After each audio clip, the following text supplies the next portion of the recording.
I would say, however, that in terms of our personal relationship, I could summarize it this way. He invited me, or I should say Eunice Kennedy, his sister, who was his official hostess before he got married, to his home, his Georgetown home, for a stag dinner, or I think there may have been another one as well. They were gracious, and the conversation was lively. I recall, too, being invited to his wedding. This was later on, and there were occasions when we had the opportunity of meeting on a very impersonal social basis. But John Kennedy was not one of the group that played handball down in the gym. I did that. He was not one that... Were you any good?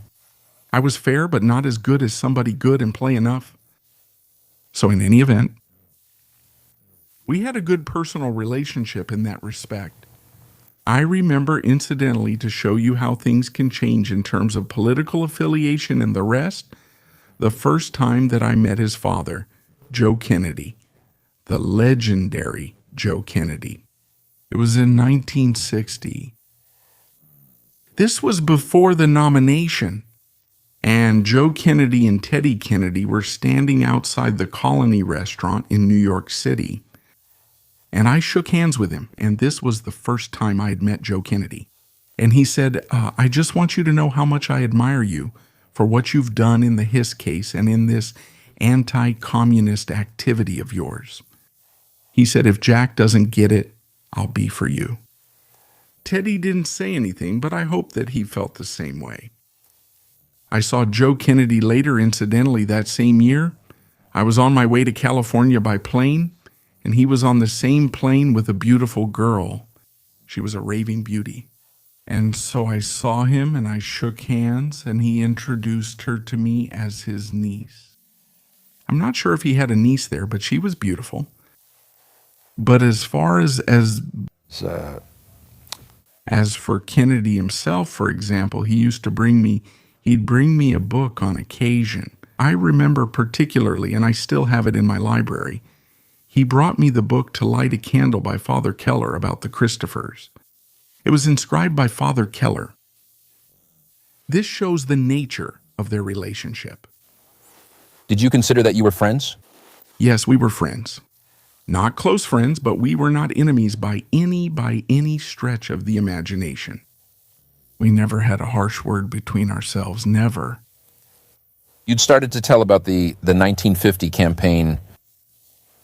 Well, this in 1950, he came into the outer office. My secretary buzzed and said, Congressman Kennedy is here. And so, of course, he came right in and he handed me an envelope. He said, I know you got a tough campaign against Holland, Gahagan, Douglas, and the family would like to contribute. So he handed it to me, and there was $1,000 in cash. Later on, I think it was quite embarrassing to him, and he wanted it made very clear that the contribution was from his father and not for him personally. But he was delivering it. There was no question whose side he was on.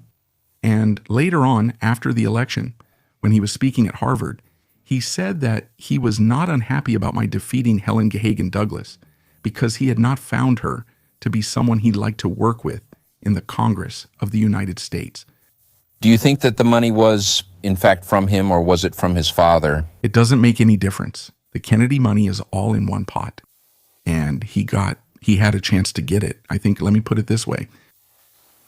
Unless he had wanted me to beat Helen Gahagan Douglas, that money would never have come because I didn't know his father at that time. I'm sure what happened is that he told his father that, well, this is one of the coming lights here. And his father was anti-communist and felt because of what I'd done in the Hiss case, which was already under the belt at that point, that he'd like to be on that side. No, I don't think he was an errand boy for his father.